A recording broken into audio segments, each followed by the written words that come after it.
បងល្បីណាស់តែខ្ញុំមានលក្ខណៈតាមបងដែរទេក៏មិនខានបងម៉ៃធ្វើអីគាត់គ្មានពេលវេលាជាមួយនឹងឯងទេចង់តាមយើងម្នាក់ក៏ពុតតែខាត់ស្បែកជើងជាប៉លីសឯងទៅបាយគេទៅយើងទទួលឯងទៅបាយគេមានបញ្ហាណាស់បងទេប្រាប់អូនឯងទៅបើកំសាកុំចង់ប្រឡូសបើបងប្រុសឯងមកប៉ុន្តែទៅ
ជាធ្វើបាបនេះមួយ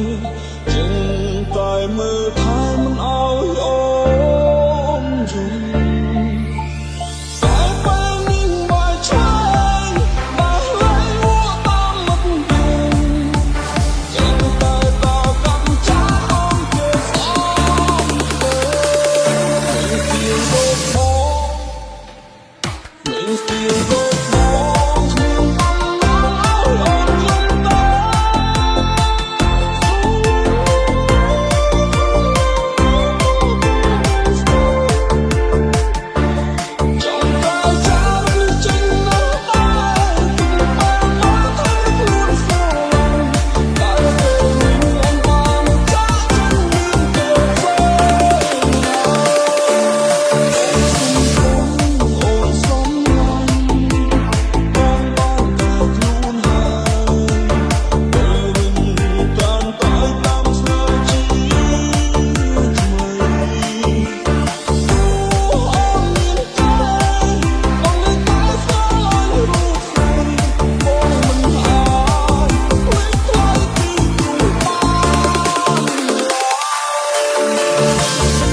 បងល្បីណាស់តែខ្ញុំមានលក្ខណៈតាមបងដែរទេ